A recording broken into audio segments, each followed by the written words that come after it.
Welcome in to the Rockies Insider. I am your Rockies Insider, Patrick Lyons, on a special day with a special guest talking about Shohei Ohtani, MLB The Show, Fortnite, Rockies expectations, Cactus League, ballparks, you name it. And who better to talk about all those subjects and exactly those subjects? TJ Solverud, aka Trumanation. What's going on, buddy? How's it going, Patrick? Thank you so much for having me this morning. Yeah, dude, I was excited because this is a big week for you, and we'll get to what you've got planned coming up this week and why that's so exciting for you. But I wanted to get your opinion on Shohei Ohtani. I haven't talked about him a lot so far this spring training, and this is a Rockies show, and the Dodgers can certainly be a painful topic to say the least. And I was just kind of curious. There's some news as far as his pitching is concerned, but in general, as a guy who's from Colorado, who's a Rockies fan, how does it feel like not only getting a unicorn to see something like this in your lifetime, but also one that you've got to face 13 times every single year, and he's in the division doing damage, and he plays for the Dodgers? Right. First and foremost, you hit the nail on the head as far as just a unicorn goes. I think that at the end of the day, however you feel about Shohei, we are all very lucky to be able to watch him in our lifetimes. That is for sure. So he, in my opinion, is the most skilled player that's ever stepped on a baseball field. Skill-wise, not saying the best of all time. That's pretty extreme, but skill-wise, probably the best player that's ever stepped on a baseball field. Unfortunate that we have to face him as much as we do in the division. Certainly not fun. We haven't even seen him on the mound yet. Obviously, we're going to talk about that a little bit, as you alluded to. But, he is at the plate alone in MVP candidate, take away the pitching altogether. And then you add in a 100-mile-per-hour arm. Just absolutely crazy. And again, I try to take a step back with Shohei sometimes and just be grateful that I can watch him in my lifetime. But unfortunate that it has to be, while he's wearing blue on the other side and, usually beating our butt. So has it been, it's funny how you answered that. Is it better now that he's with the Dodgers, or were you able to enjoy / appreciate him more when he was with the Angels? He kind of has ascended to another level, obviously, at the plate when he was just a DH last year. But is that still kind of undetermined, or is it easy to say, no, I enjoyed and appreciated him a lot more when he was in Anaheim versus in LA proper? Yeah, send him back down the road to Anaheim. I would rather watch the highlights on MLB Network the next day or on Twitter than in person at Coors Field after the Rockies take a tough 10-2 loss to the Dodgers. I'd rather see the man in Anaheim for sure. That's hilarious. Yeah, the news is for coming out of Dodgers camp is they're basically going to continue to slow play him just a little bit. He was supposed to face live batters ahead of the Tokyo series coming up next week, March 18th and 19th, then potentially returning to the rotation at some point in May, but he's not thrown off a mound since February 25th, probably unlikely to face live opponents until the team gets back from Tokyo after that March 19th, the second game against the Chicago Cubs. But in bullpens, he started out in the spring at like 92, 94, was able to touch 95 eventually during one of his bullpen sessions. So, still kind of trending upwards. And, I was thinking about this when, gathering my thoughts and doing the outline is, how much of the way the Dodgers approach Ohtani isn't just about the fact that he still has 8 more years after this year. So you do want to make sure you slow play that, but you do have the WBC coming up again next March in 2026. And that, certainly has some financial implications for the Dodgers and for a marquee brand like a Shohei Ohtani. So how much are you actually thinking a little bit about keeping him healthy for March of 2026 versus just thinking about the next 8 years in general, right? That's a great point. I don't think I've thought at all about the WBC implications in regards to this and the financial implications, like you said, of that. That's a really good point. My thing with Shohei is obviously he's coming off his second Tommy John now. I'm getting to the point, especially with them like slow playing him, I'm getting to the point where I wonder how much we're really going to see of Shohei Ohtani as a pitcher in general moving forward. You know, it's a tough deal, especially after 2 Tommies. But I'm interested to see how this next stint goes for him, because obviously he does what he does at the plate. And like you said, he's got 8 more years on his deal. I mean, he's going to be there for a long time. I really wonder just what his pitching future looks like in general, because obviously, you know, we know what he does at the plate, and that's always going to be there. So, but I'm sure they probably don't want him missing time from another arm surgery and taken away from that at the plate.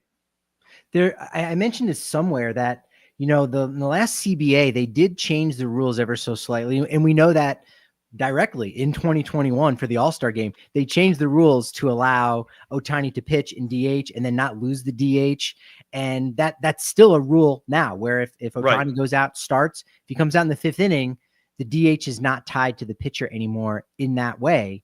Right. And so that is very much a Shohei Ohtani rule. I wonder if they could possibly tweak it so that, as you said, there might be some questions about him being able to lengthen out to become a starting pitcher. But what if he becomes a closer? There's still the issue of him warming up and getting ready when maybe he needs to hit. We did see that in the WBC championship game in 2023 when he ran down to the bullpen. It was like, oh my God.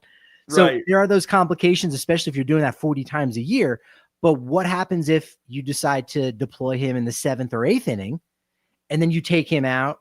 Well, there's not a rule saying that, you know, you get to keep the DH. So they might have to tweak the rules again, which they will be doing at the end of 2026 when the CBA expires. So that could be, you know, closer Ohtani. Like, all right, like, it's weird to change the rules for one player, but he's the only player that you would do that for. And I feel like it makes sense. It's fine. It's okay. Right. It's so funny you bring that up, because I was having this same discussion in the Twitch stream the other day about Ohtani closing games. And we were joking about, like, they'd have to build him like a special mound, like under, you know, down in the clubhouse behind the BP tunnel there. Yeah. But like in the cage and whatnot. But because I'm all for that. I would rather him come out throwing 100 for 1 inning and, you know, the 7th, 8th, and 9th, and only throwing 50 to 60, you know, 50 to 60 innings a year versus 200 potentially and risking another injury. So, Patrick, I am all on board that idea. I would love to see Shohei, you know, finding a way to get hot and then coming in for, you know, a high leverage relief moment. That would be awesome. Yeah, that would be fantastic. We didn't think it could even happen for 1 game. Right. We did get in the WBC. And again, anything is possible with this guy now at this point. Like, after I go back and listen to this, you know, later today or tomorrow, I'm going to just come up with all kinds of crazy Shohei Ohtani theories. Like, okay, since he can just do anything, what else could he possibly do that hasn't been explored, or that the rules need to be changed for him? And again, I know it's strange to say that and justify changing the rules for one player, but he is just that one guy. I think it's been good for the game of baseball in general. Again, every team is playing by those same rules. It just so happens there's only one Shohei Ohtani, at least right now. I think we've been, you know, a lot of teams have been dipping their toes in that water with the 2-way players and things of that nature. So it hasn't fully come to fruition, but it probably is more feasible if you did have a guy that could hit really well and is only going out there for 1 inning and throwing 100 miles an hour. That seems much more doable than being a starting pitcher, premier, right? There, not every guy can do that. Relievers are failed starters, right? Yep. If you're a guy that's already a great hitter, you already have a big knock against being able to do what's necessary to get ready every 5 days to go out there 6+ innings. So there's a potential that you could see something like that. I wanted to ask you, as a Rockies fan, because you definitely have a unique perspective. Yes. With the comments that Travis Hunter recently said about, hey, I play offense. Oh man, I play defense. And it's like, well, keep in mind, all position players play offense and defense, right? Very like true. They're already doing that, but I understand what he was going for, because pitching and hitting is incredibly unique. Chad Ochocinco thought it was kind of a ridiculous comparison. What say you on Hunter v. Ohtani? Oh my goodness. I think all of us baseball guys kind of immediately laugh a little bit at the Travis Hunter comments. What they both do is incredible. I love that Travis Hunter playing both sides of the football and pretty much playing every snap. I mean, that's insane conditioning, and I hope they let him do it in the NFL. But I got a feeling that old Prime gave him a little phone call right after that quote came out, and he was like, "Listen, man, I had to face Randy Johnson. Do you want to step in the box against him, and you want to see how easy it is to hit, let alone the pitch side at all?" So I think that would shut down that argument for even Travis real quick. But like you said, I get what he was going for. And I'm sure it was meant very lighthearted, but I think all of us baseball guys and gals can sit back and laugh at that because, it's baseball itself is the hardest sport in the world in general. And again, Shohei playing both sides of the ball is just so unheard of. And with football, it's more, you could argue athleticism, I suppose, just in the sense of, if we found a freak athlete, obviously he can't cover an AJ Brown at a high level, but he could maybe keep up with him if he's not a football player, just some random freak athlete. You know what I mean? But not every freak athlete can hit a 100-mile-per-hour fastball. It's still the same game, right? And right. Baseball is still baseball, but when you're pitching, you're doing something totally different than when you're in that batter's box or positioned out in left field, whatever it may be. We brought up Dion. What to you? And I'll give you my thoughts on it after I get your answer. Yeah. Is it more impressive that someone like Dion, was able to do two completely different sports like that, baseball and football, or that Ohtani can pitch and hit at a high level? But Dion, pretty much did it at a high level too.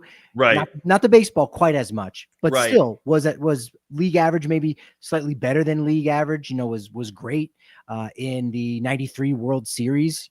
Close to 400. So what's more difficult, do you think? Dion doing two sports or Ohtani going two-way? Oh my gosh, that's a tough one. Oh my goodness. Because I think that it's crazy because Dion, I believe there were certain times, or at least one instance, I think when he played for the Braves, that he played for the Falcons earlier in the day and then went and I don't think he got in the game, but he went and was in the dugout and was suited up playing for the Braves later that night. That's crazy. My thing is like, I think about how much preparation how much it takes practice wise for baseball to like stay locked in and on top of your game. And when he's in football season, I can't imagine that he's taking too many hacks off the tee or in the cage too much or anything like that. So it's impressive to me that he can just like hop right into baseball. And at some points he took years off at a time without playing baseball. I think at one point he took a 3 or 4 year break before going back to the MLB. And I think it just kind of is a testament to how crazy of a freak athlete he is to be able to do that. Again, like you said, he was a serviceable player. Like he wasn't an all-star caliber player or anything like that. But the fact that he was good enough to play Major League Baseball in itself is crazy, take away at what level. But, man, it sounds like you're leaning towards Dion. Oh man, I know. I'm like talking myself through like the pros of both. I'll tell you what, I think it is Dion, right? They're two different sports. How many guys, if you gave a lot of baseball players the opportunity to pitch and hit, you could have more guys like Shohei Ohtani. Let's put quotes around like. Let's put quotes around the word like, because they're not going to do all-star level. They're not going to be an MVP hitter and a Cy Young pitcher. That's really the piece, is that Shohei Ohtani is so head and shoulders above what's considered league average and dealing with those growing pains. There's league average players right now that are still free agent. Like Kyle Gibson's just out there waiting for the Yankees to call him like, hey, you lost Luis Neal and you lost Garrett Cole. Right. Come on. Like, you can't throw me $5 million. What are we doing? Like, come on. There's at least league average guys over in Japan right now that, aren't necessarily getting that opportunity because you got to have a certain level of patience. So I think there's a lot of baseball players that if you gave them the opportunity could do it in some shape or form, whereas there just aren't a lot of guys that can do NFL, MLB at the same time. Just can't happen. I Tim completely Tebow couldn't even do it separately. Yeah. Separately. Tim Tebow tried to put all his focus on it and could not do it. But you're exactly right. I think a lot of it with Shohei is a lot of guys have never been given the opportunity before him because, you know, when I played high school and college ball, most of the time, like guys that are two ways, coaches will shut that down. They'll find what side of the ball they're better, and they'll be like, okay, we're going to focus on this. So I think that's the thing with Shohei. And I think that's why in the next 5 to 10 years, we're going to be seeing a lot more players coming up because he's changing the game that are given the opportunity to two-way.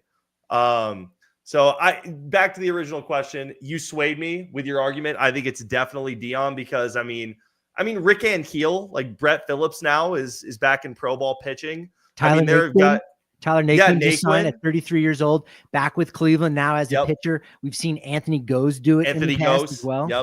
Yep, that's exactly right. So I think that's a great argument. I think it's just about, you know, people have never been given the opportunity to do what Shohei's doing. And like you said, he does it at a Cy Young caliber level and an MVP level at the plate. So that's why he's so special. We don't have anybody like that, but it's certainly doable for you know, Major League Baseball players. I mean, if we saw Ichiro on the mound and he worked at it, he probably would have been pretty legit. Because I mean, they always gave him relief outings, you know, when the Marlins or whoever was getting blown out, and he took it seriously. He would let some go. Like he would obviously do the lob thing that they make position players do. But I remember seeing video of a couple that he would let go at like 95, 96. I mean, I'm sure that, and he was breaking off curveballs when he was with the Marlins too. He was throwing curveballs in his outings, which I don't know if we've ever seen that from a position player. But so I mean, if a guy like Ichiro's whole life like locked in on pitching too, I mean, he probably could have been close at least, you know, maybe a serviceable pitcher. I'm not going to say Shohei, but I think it's about the opportunity that guys have been given in the past. I think that's definitely the key word. I just finished reading a really great book. Going to be doing a conversation on Wednesday night with our Sabre chapter here in Denver, the Rocky Mountain chapter of Sabre, written by a gentleman named Will Bardenwerper. It's called Homestand. It's about, you know, minor league baseball trying to survive where it's no longer minor league baseball. Now it's not affiliated baseball, right? We know in this region, because the Pioneer League was totally killed, it's still alive. It still exists, but not under the same auspices. It's not affiliated with Major League Baseball in that same way. It's not drafted players. It's not guys that might be able to be future all-stars, might even have only one or two guys that even reach the majors. These are guys that are maybe 24, 25 years old, still hanging on, some more older guys that are returning back from Tommy John. It does make me think, because I have heard some whispers, and I think it was even referenced in the book Homestand, that, you know, Major League Baseball would like to have a system in place like the NBA and the NFL, where guys are going to college and that's like their minor leagues, or at least for baseball, because it takes so long to develop, that's like their A level. Go play SEC, go play ACC, Pac-12, all that stuff. That's like A level ball. And then when we draft you, now we can put you at high A, double A, triple A. So there's some potential for Major League Baseball to shrink the minors down from what we currently have now at 120 down to 90. And if something like that does happen, I think you will start to see more opportunities for guys to fill more than one role, because there are those limits. You can only have so many guys in your minor league system. This is not like the 1940s and 50s when the St. Louis Cardinals had like 50 minor league teams and they could just cherry pick the best players, right? So if you have less teams and less players to go around, hey, you know what? If you can also pitch a little bit, we might be able to utilize that somewhere along the way. It's kind of like gives new meaning to the term utility player. So we could start to see more of those opportunities going forward. Right. That's a really good point. And you know, for the positives of baseball shrinking in that way, as far as the pro teams go, that would certainly be one, is seeing more, like you said, like a new utility type player. We usually think of that as guys that can play all over the diamond, but not both sides of the ball. And that's a really good way to look at it. So yeah, it's exciting. It's weird that in this year's schedule for the Rockies, they play the Dodgers all weekday games.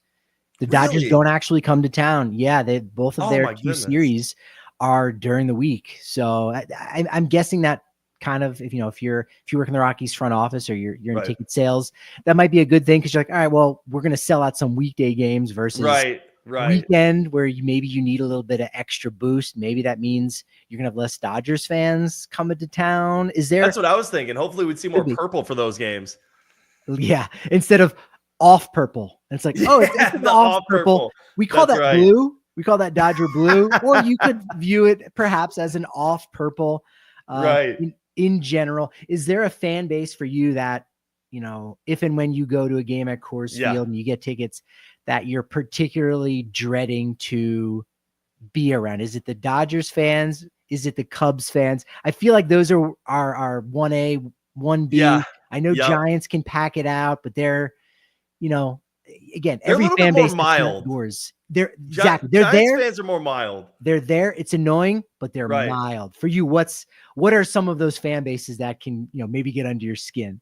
Yeah. So, and obviously, some of my content revolves around kind of trying to stir the pot with Dodger fans. I think it's funny, but in all reality, as far as their fans go, I think that's why I am not a huge, I have no problem with Dodgers players, anything like that. Like when I say I don't like the Dodgers, when anybody says they don't like a team, guys can't really control what team they play for. If the Dodgers gave me $700 million, I'm going to play for the Dodgers too. But man, their fans make it tough. And I will say it's because they travel well. I mean, that's definitely what adds to it. If they can be rowdy in a group at a different stadium, then I guess more power to them. But I guess what I'll say is I lived in Denver in 2017, 2018. I pretty much went to every home game that I could. That's a good time to live in Denver. Oh my gosh. It was the perfect time as a Rockies fan. Got to see some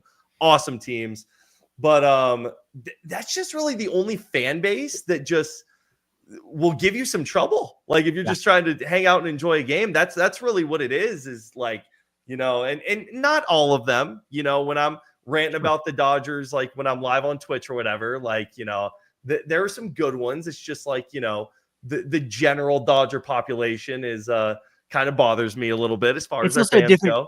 It's also a different way of interacting too. The online fan versus in person. Wear your Dodgers jersey, but you're not gonna, you're not gonna shout certain things or say certain things or try to get into a fight. Whereas online, you're like, I'm bored tonight. Let's get in a fight with TJ. That's exactly right. And I guess just part of it that kind of bothers me as well is I think a lot of us talk about bandwagon fans, and I just, I saw a lot of Ohtani jerseys at spring training and not, Fernando Valenzuela jerseys or Mike Piazza jerseys or Eric Gagne or even Clayton Kershaw. I was pointing out to people that I was with. I was like, man, there's and Ohtani's great. I get it. He's going to sell jerseys, but I just mean it in the sense of these new wave of Dodgers fans. I saw a lot of Mookie Betts and Shohei jerseys and a shockingly little amount of Clayton Kershaw jerseys. So I think that's part of it too. To each their own. But as far as you were saying, 1A, 1B with the Cubs, the Cubs will definitely sing their "Go Cubs Go" song, after they win at Coors. But we got a lot of St. Louis Cardinals fans because before the Rockies were a team, most people in this region would root for the St. Louis Cardinals. And so we got a lot of St. Louis Cardinals fans that pack Coors when they come to town too. They're okay. I think they're right there with the Cubs fans a little bit. For me, it's kind of like the Dodgers are 1 and then Cubs Cardinals are 2A, 2B for me. Yeah. And I feel like in the past few years, Padres fans have made some noise too. Yeah, they have. To a certain degree, right? They have, yeah. They're a little loud themselves, but I will give the Padres a bit of a pass because I actually think they may hate the Dodgers more than any fan base out there. Oh, definitely. I think that, yeah. So we can kind of relate on that. When I start spewing my anti-Dodgers agenda, they love that. So yes, you're right. Padres fans have been loud lately ever since they've started to get good again. We'll see what happens after they didn't have a huge offseason this year, but yeah, they certainly have been getting loud as well. you brought up the Giants, and I'm thinking about all the NL West teams now, and I feel like I don't really have many issues with Arizona either. I feel like they don't get too rowdy or loud at Coors. Base, yeah, right? No. Yeah, they're a bit of a small market team. They don't really travel as crazy as some of those other teams do. So and there's a decent amount of folks that might, be snowbirds where they'll go to Arizona in the wintertime, but then during the season they're in Colorado because that's really where they're from. So right, you're exactly right. More Rockies fans that maybe keep an eye on the Diamondbacks than the reverse in general, right? Wildly innocent saying in the chat, Benny the Jet Rodriguez was out when he tried to steal home. Is that like the I like that. That's almost like the Matt Holliday. Yeah, I was gonna say, is that the Matt Holliday equivalent? I've never heard that, but that's a pretty good slam. Also, really, you're get out of jail free card if you do have a fight with a Padres fan. Is it just like, hey, let's just stop for a second and just say, Dodgers suck. Dodgers suck. And then everyone will go, you shake hands, walk away respectfully, and you go, all right, we're cool. We're good. That's exactly right. Just take a pause and then realize, you have a common enemy. The enemy of my enemy is my friend. That's exactly right. Oh, that's so funny. I love it. Rockies Insider here with me, Patrick Lyons, joined by TJ Solverud, a.k.a. Trumanation, a.k.a. the guy that's about to have a really big week, because I want to talk to you a lot about, some of the baseball content that you create, and it's growing. You've been doing it for the past, month, where you've been stepping it up, and that's been excited to see. So I want to talk to you about that, but let's talk about the Colorado Rockies. Let's get things started. We had a split squad game on Monday. Germán Marquez starting one game, Antonio Senzatella the other. Chase Dollander is going to make his fourth start on Thursday. That's a game that's going to be on Rockies TV. So is Wednesday. More likely than not, that's going to be a bullpen day. Where is Kyle Freeland? We haven't seen him on a mound in a spring training game since February 28th. He's going to throw a bullpen on Thursday. So with him and both Gomber out of action, in-game action at least, I feel like that sort of clears a little bit of the runway for Chase Dollander to possibly make this rotation, simply because, look, he just needs experience. And that's what the coaching staff continues to say, is that we like what we see. Sure, the results might not be there, but he needs to have experience against older, more mature players. And where's a better place to have that experience than the majors, when the only other option is in the Pacific Coast League? That is not necessarily a great place to set a young player up. So have the big league coaching staff. Are you excited about the potential for Chase Dollander either breaking camp in the starting rotation or just getting a chance to see him at some point this year in Denver? I am very excited for Chase Dollander. I feel like we haven't had really this much hype around a pitching prospect since Ryan Rollison, and we kind of know how that went. It's been a very unfortunate situation with his injuries. So I'm very excited to have a guy come up and hopefully, we have a, front of the rotation type of arm here for the next 10, 15 years, that'd be great. But like you said, a lot of people talk about confidence with young pitchers or young players in general, as far as bringing them up early. I know the Angels like to bring up their draft picks, super quick and things like that. And people go back and forth on it as far as like rushing guys up, giving them more time in the minors. But like you said, we may as well throw Dollander at Coors Field if there's a spot in the rotation open than the PCL. I mean, you're going to be pitching at Albuquerque, Salt Lake, you're going to be getting the altitude in one of the best hitters leagues in all of professional baseball. So at that point, I'd rather have him be with major league coaches and face major league talent. And talking about the very near future, I would just love to see him have a great outing this week. Obviously, we've both seen the flashes early on in spring training here, and the numbers may not fully be reflecting that yet. But we've seen him be dominant in certain cases, in certain at bats. And I would love to see him put it together for 3 or 4 innings in an outing this week, and again give him a little bit of that confidence that we were just talking about. We've seen Chase Dollander be dominant. Yeah, get the t-shirts dominant.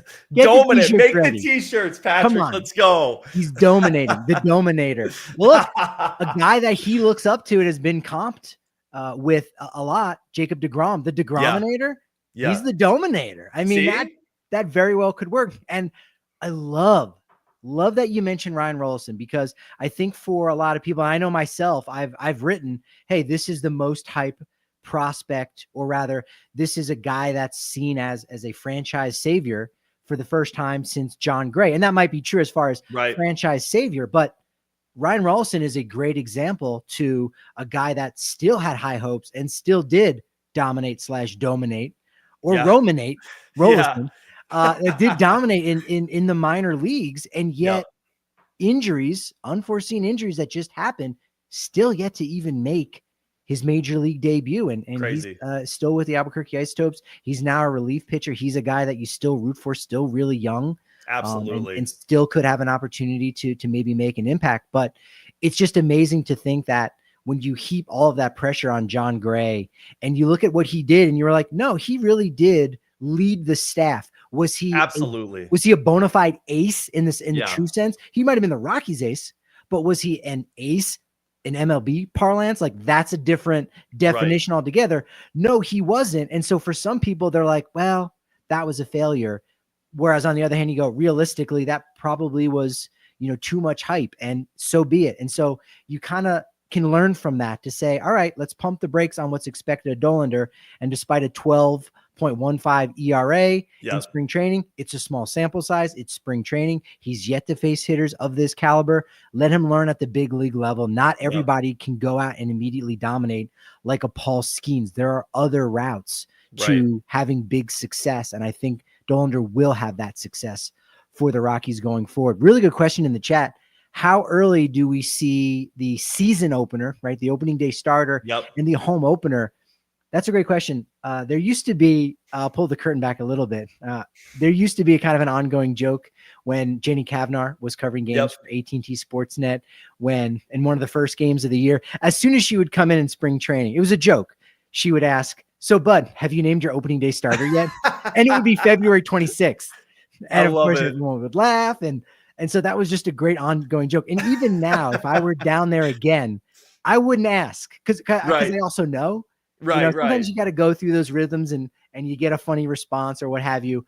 But I don't think they know. I don't really necessarily know who's healthy. Like Kyle Freeland, is he going to be ready to go right away? And even if he is ready to go in the rotation, do you want him, only going 4 innings or 5 innings on opening day and immediately have to tax your bullpen? Probably not. Could Herman Marquez make his 4th opening day start? Him and Freeland are both tied with 3 each. That's kind of one of those, quiet, fun camp battles this spring, right? Who's going to be the first one to 4? Ryan Feltner stepped up in a big way last year. Is it too soon for him? We know how the Rockies like to kind of slow play their kind of guys along the way to get to the next level. Austin Gomber, you probably could have made that case for, with him making 30 starts last year.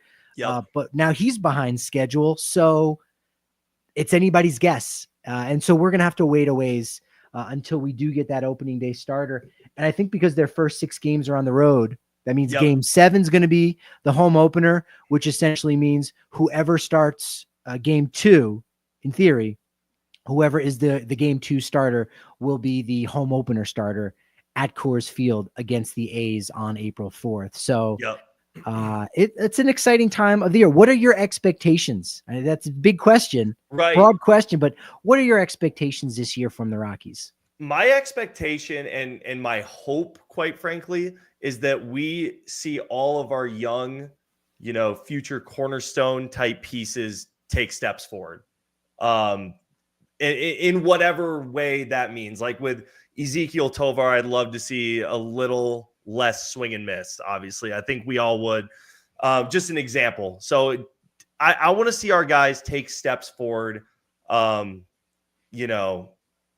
whatever individual way they need to help the team. But I will say, I think that this is definitely the highest hopes that I've had in the last few years. I'm super excited about some of our young bullpen pieces as well. This is one of the more fun bullpens that we've had lately. A lot of velo at the back end of there, which is always a good time. But man, if we were in the 70 win range, I'd be happy. I don't want to see 100 losses again. It's possible. if we were in that vicinity, I think that a lot of people would be happy. But again, my big thing, I just want to see all of our young guys take steps forward. Because, if these guys continue to improve, again, that bullpen that I talk about, if those guys keep getting better, like we saw Halverson and Luis Peralta be very good in a small sample size at the end of last season. Victor Vodnik was pretty good as our closer for most of the year. Angel Shavii, I always butcher his name. Sorry, Angel. That was really good, actually. I thought, good. I was going to say, but he showed some growth stuff. These are all young guys. I think Vodnik is 25, is the oldest one of the bunch. And, again, we still have a Kenley, and, we signed Scott Alexander. And so I'm excited again about the bullpen. That's fun at Coors and the pitching staff in general. But, we know about what the lineup has to offer. I think Tovar could be an all-star caliber player this year. McMahon coming off an all-star year. Brenton Doyle's a stud. Like we have pieces. I'd love to see Nolan Jones bounce back. I'd love to see Michael Toglia hit 35 nukes this year. It's possible. And obviously this is best case scenario with everybody, and that just isn't realistic in Major League Baseball. But that's the biggest thing. So I know it's a kind of a cliche answer, but man, I would love to see all these guys take a step forward, and I think with that would bring more wins and make us a little bit more competitive. And because 5 years down the road, I don't see why, again, if these guys keep progressing, that we can't be somewhat competitive. It's always tough in the NL West, especially right now, but you never know. So yeah, I just released on Monday over on justbaseball.com an article that I wrote way too many words, and I was trying to be as brief as possible, and it still ended up being over 2,500 words. An update on basically the 10 key storylines in spring training and where they currently stand.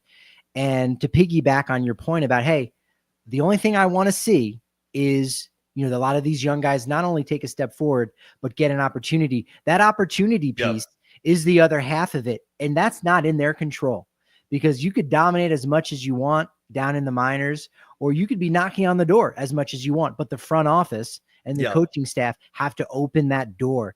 And that's really one of the biggest things, is just an overall shift in philosophy, which has started to happen.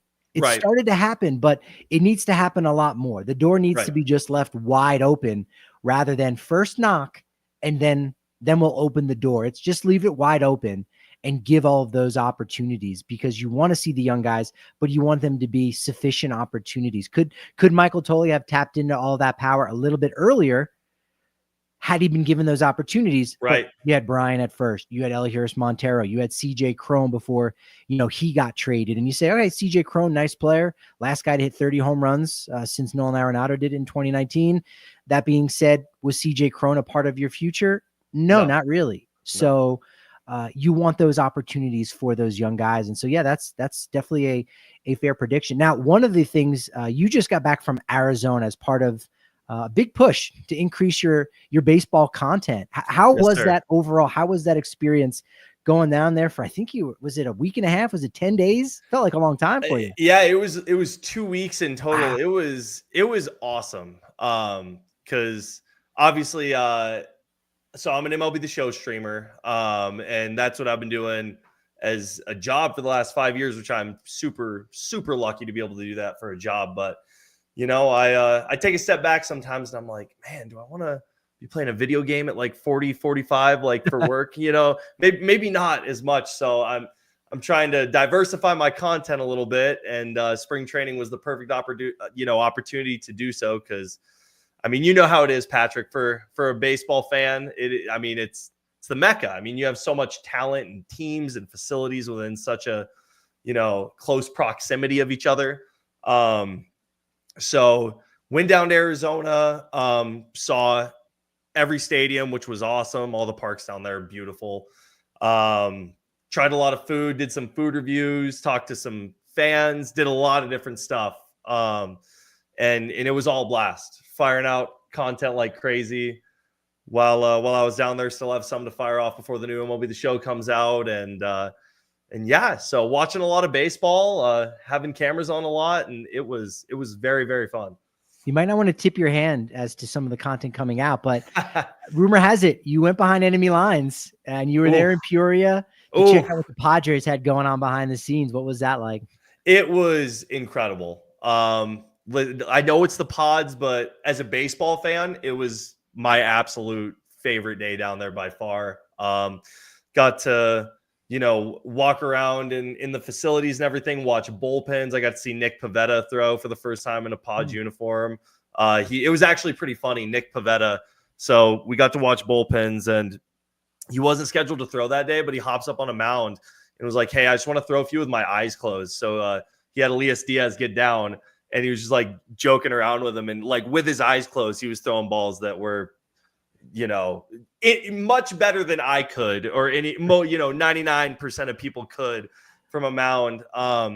And Trevor Hoffman was watching bullpens. I got to meet him and chat with him about pickleball for a little bit, which was really cool. Anytime you get to meet a Hall of Famer, that's a neat day. And, walk into the cafeteria. They said we could take whatever food we wanted, and I'm just grabbing Cheez-Its in front of Xander Bogaerts. I'm like, "Sorry, Xander, I'll get out of the way, man." But no, it was awesome. Again, as a baseball fan, I know it's a division rival, but anytime you get to go and do something like that and take out the camera for a bit and film some of it, just an absolutely incredible opportunity. And I'm super grateful, that I had the chance to do that with the Padres. And Rockies, maybe next year, Rockies. The only thing I heard was if you meet a former big leaguer, chances are it'll be 45 or older. Yeah. Engage with them with stories and conversation about pickleball. It's a great safe topic as an icebreaker. Chances are they play it. Chances are they're very competitive. We know Matt Holliday, and look, whatever the professional pickleball league is, I don't know if it's like PBL or what, PBL. But PBL. If you go to the website and you look at all the different people who have invested and who are like ambassadors, half of them are big league players. Crazy. Like they're all getting in on that action too. So that's a good, again, this is one of the reasons why you want to be checking out TJ's content. I love it. Pickleball's the icebreaker. Don't forget it, y'all.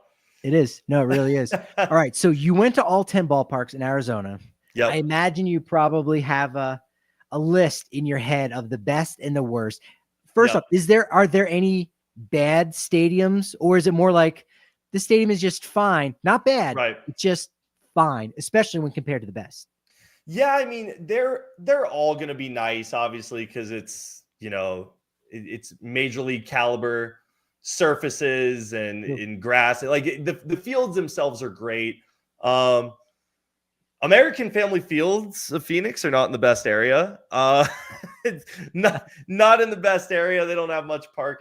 They're probably toward the bottom. Again, the stadium themselves, they're all fine. They're all great. I mean, you know how it is, Patrick. They're nice facilities, but Goodyear's a little ways out there, and like I love personality at a ballpark. I love how you go to Sloan and they got like a lot of stuff, that resembles Wrigley, and they got like the scoreboard, like just all the stuff that resembles Wrigley. They got all that at Sloan. I love how it has a little personality, and you go to like Goodyear and stuff, which is home of the Guardians and the Reds, and it's it's just a ballpark, which it's a nice ballpark, but again, there's not much personality. So my favorite part is the drive out there and the parking lot of planes. Did you go by that? Yes, yeah. They're just leaving old planes, like airplane hangar, and like all the planes sitting outside on the runway. Yeah, I know that was pretty cool. That's I can't lie.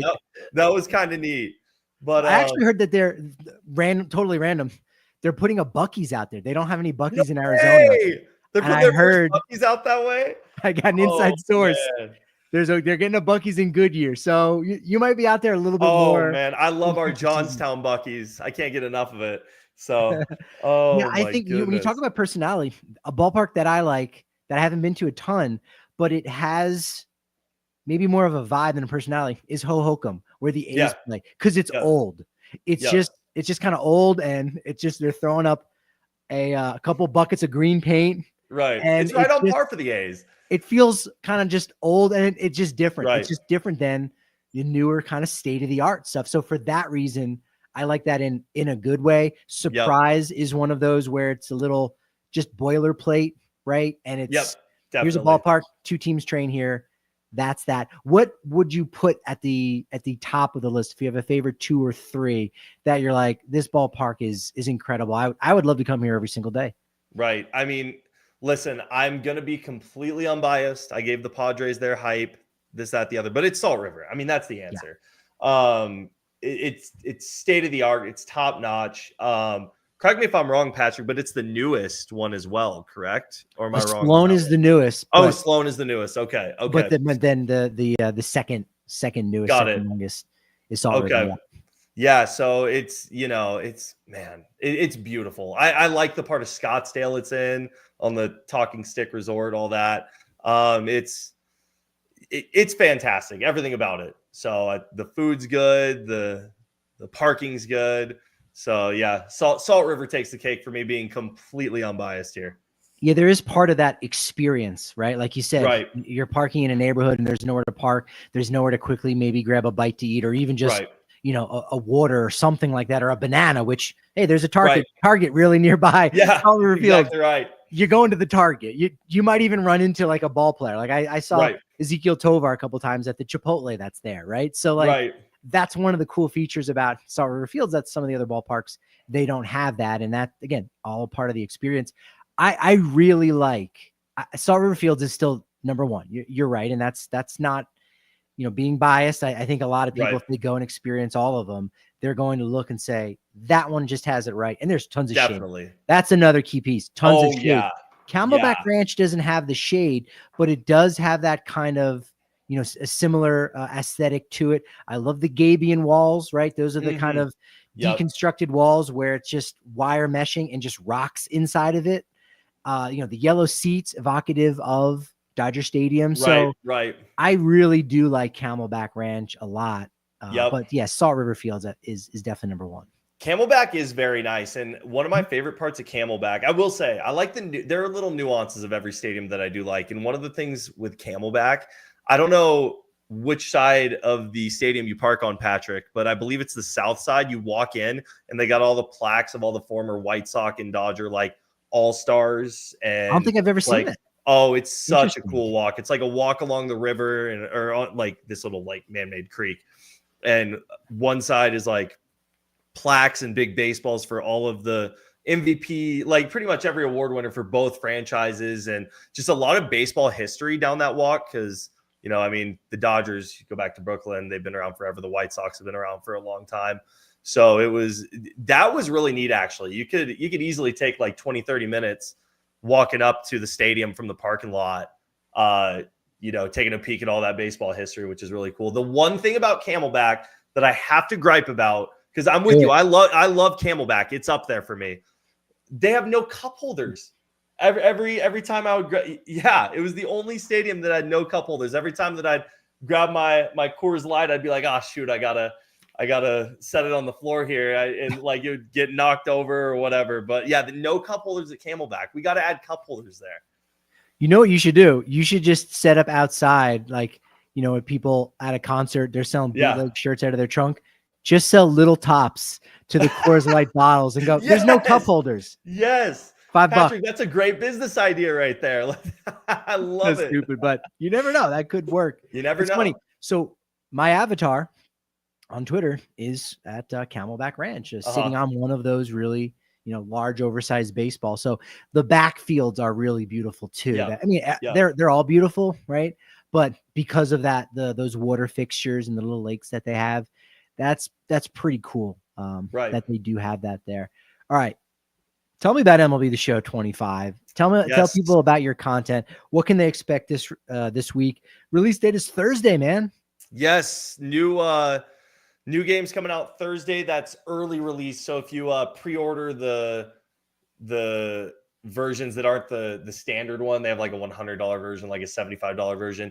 If you pre-order one of the higher edition types of the game, you can play it on Thursday. The game, I believe, releases for real on the 18th, so 4 or 5 days later. But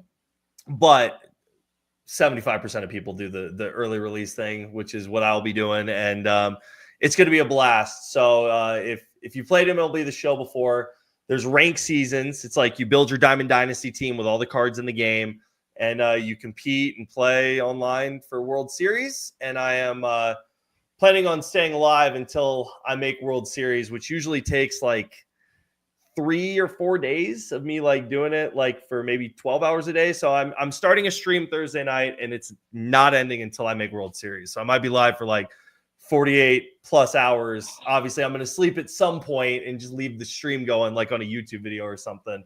But as far as MLB The Show goes in this new game, it's going to be a good one. So there's a lot of hype around it.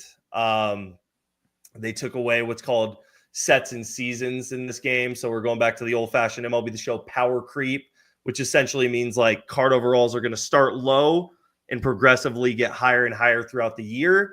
A lot of people are very excited about that, and I'm fired up because as far as my job goes, this is the prime time for it and the most exciting time. So I'm excited to get after it and have a lot of coffee on hand and have long streams, and it's going to be a blast. And it's the perfect time. MLB The Show always releases at the perfect time because the first couple weeks of the game coming out are always a grind, and then when it finally starts to settle down a bit, it's opening day. So it's perfect. So that's going to tide me over between my spring training trip and opening day. So that is good timing. What were you already answered one of my questions as far as like what are some of the other new features? I want to get your take on the cover of MLB The Show. Very unique. You got Paul Skeens, Ellie De La Cruz, Gunnar Henderson there. I love yellow, red, orange. That looks great. What were your thoughts on this different take on MLB The Show cover? Yeah, I love it. This is the first time that MLB The Show has ever had 3 cover athletes on one game. I'm a huge Paul Skeens guy. I'm a big LSU Tiger guy, so I'm pumped about Paul Skeens. I'm a massive fan of Ellie De La Cruz. He's got the craziest tools in baseball. And then obviously Gunnar Henderson, another young stud, another shortstop. I love it. I think they picked 3 good candidates. The only thing in my head that I'm thinking is I'm like, I wonder who they're going to do next year. Because, they could have done Skeens this year and then like Ellie next year, like saved 1 or 2 of them or whatever. But I like it. I think the 3-person cover is really neat. And like you said, the colors are cool. All the warm colors on there. It's really, really awesome. If you're looking forward and you're trying to prognosticate, maybe it's 2026, maybe it's 27, 28, 29. Who would you put your money on, and what year would you say this Rocky is going to be only the second player in Rockies history to ever wear a Rockies uniform on the cover of a baseball video game? The only other one, Larry Walker, MVP Baseball 99. Wow. He's the only one.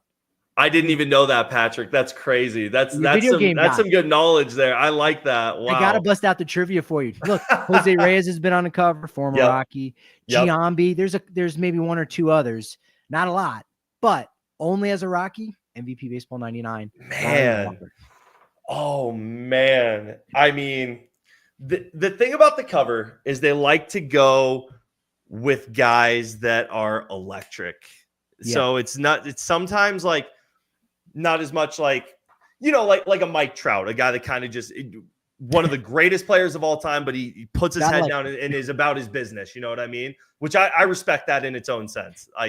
But they like Jazz Chisholm was on the cover a few years ago, which again, Jazz isn't even really like a top 25 player in baseball, but he's got the swag, he's electric, he's got the cool sunglasses, the chains. So they're gonna throw him on the game. So when I think of it so basically, man, what you're telling me is the player that you name here, Jeffrey Yon, is going to be known as Mr. Electricity. That's exactly. Be careful. Look, we got a couple shirts and a couple nicknames coming out here. Oh no. See, that's so tough because now I feel like a lot of, and better than me because you're around them, but I feel like a lot of our guys are kind of that Mike Trout type that just go about their business, Brenton Doyle is about business, but he does have an electric spark in him. He could be that Mr. Electricity. Give me Doyle, and especially now with MLB The Show 25 going with the triptych, right? Going with 3, right? You go, hey, purple would look great on the cover. It would look great. It would look great. Put him alongside whoever else you want. Is it a Corbin Carroll? Get a little of that Sedona Red in there. Yep. And maybe one other player. And you go, oh, these are guys that have that power speed combination. You could see something like that. For me, that's probably what I would go. Cause like you said, right. You have to have a lot of electricity. Even if Michael Toglia goes out and hits 35, even if he hits 40 home runs, is he going to be a cover player next year? It's tough because I have seen interviews of him, and again, you know better than me, but he seems hilarious. That is true. He does have a very good personality. I will never forget the day a couple years ago when random music was playing from the 90s, and he was like, Patrick, is this Third Eye Blind? And I'm like, how do you know Third Eye Blind? And then of course it became music trivia. And meanwhile, I'm supposed to be going around. I've got like 5 guys I want to talk to, and I'm just waiting for the next track to go. All right. Yeah. Mike, do you know who sings this one here? And I was impressed. So he does have a personality. That might actually be a bad example. You're right. Oh man, no, I like the Doyle pull though, because I freaking love Brenton Doyle as a player. I could rave all day about Brenton Doyle. He's awesome. Just as a fan, he's awesome. So I'd probably have to steal your answer there, Patrick, and say Doyle to the original question. And according to Bryce Harper, as we know, according to him, quote unquote, Brenton Doyle, he's nasty, bro. He's nasty, bro. I saved that video immediately. I saved it, clipped it, so I just have a 3-second. He's nasty, bro. Or Brenton Doyle's nasty, bro. Just in my phone for a moment's notice. And now that Charlie's retired, and you've got Doyle in center, batting leadoff. I mean, is this kind of the nasty family? Like, who is Brenton Doyle, bro nasty? Like, I don't. He's got to be. That could work because he is the BR, right? He's got the Brenton part. He might be bro nasty, the next generation of the nasty family. I love it. Someone else does like your idea, Jeffrey Yan for the cover. Maybe. Yeah. Exactly right. Wild the Innocent. That's exactly right.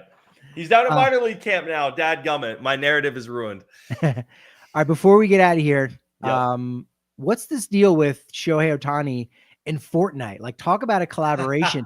People have been seeing it all over Tokyo now. With the Tokyo series coming next week.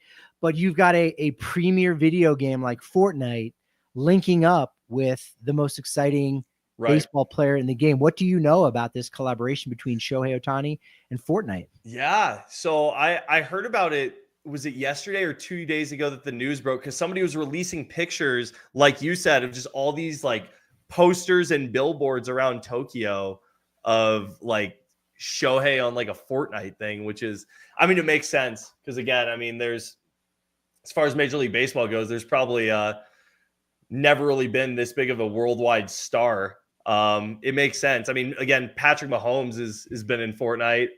It's always so weird to me, the aspect of that, because like I dabble in a little Fortnite here and there for fun, and rolling up and just like shooting Patrick Mahomes virtually, like just the aspect behind all that just is so it's so funny to me, I suppose. Like, oh, I got to go hunt down Shohei in this video game now. So do you think you'll actually be able to play as him? Yeah. Like you can play as Mahomes. They got like, geez, they got everybody that you can play as, like Ice Spice in Fortnite. Like, yeah, everybody. So yeah, you're gonna be able to. It looks like play as Shohei and be able to use him or again chase him around and try to beat him in that game. It's crazy. I know it's crazy. Like I said, the whole aspect of it is so funny to me. Of all these guys running around in a video game. But yeah, like you said, they're popping up posters and billboards all over Tokyo. So it looks like it's happening. That's pretty good. You got a fan here in the chat, Lux Ace, giving you some love. Point out, I guess, LeBron and Snoop. I think I've seen them in the game. Brendan Rodgers, kind of a shame, no longer with the Rockies, but he's a big Fortnite guy. I think when he was in AA Hartford, he was like actually playing Fortnite on the scoreboard there. Really? No way. Yeah. So he's awesome. A big one. He'll be excited for that one. Oh man, that is awesome. Yeah. I'm excited to see what you've got coming up this week. Again, go ahead and plug away. Let folks know where they can check you out on Twitch, all the social media, the baseball content, the video game content, or both at the same time. Go ahead and plug away. Yeah, so I'm Trumanation pretty much everywhere. Trumanation on Instagram and Twitter. I have underscores. Somebody took my username over there. I don't know who. I'm still looking for them. But Trumanation _ on Twitter and Instagram. I post most of my content on Twitch and TikTok, again, at Trumanation. But MLB The Show guy, and going to be dabbling in a lot of IRL baseball stuff here. And I'm very excited to do stuff like this with you, Patrick. It's always fun coming on and having a chance to talk about the Rockies. So chopping it up. That's it. My prediction is you will be playing Fortnite on one of your Twitch streams as Shohei Ohtani. You are. That's a good prediction. You're good prediction. Yeah, so. That's a great prediction. You should. You just should, right? Right. Why not? Appreciate you joining me at Patrick D. Lyons, at Patrick D. Lyons MLB, at Rockies Insider. Go over to the YouTube side of things. If you're just listening to the audio, you can leave a question. If you've got something for TJ, you don't know how to get to him and you totally just missed his plugs, reach out to me in the DMs. I'll go ahead and set you up with him as well, because any friend of his is a friend of mine and vice versa. Appreciate everybody joining me today. Give me a lot of momentum for the start of this week. But hey, as I like to say, momentum, it's only as good as your next show. So, of course, I'll talk to you then.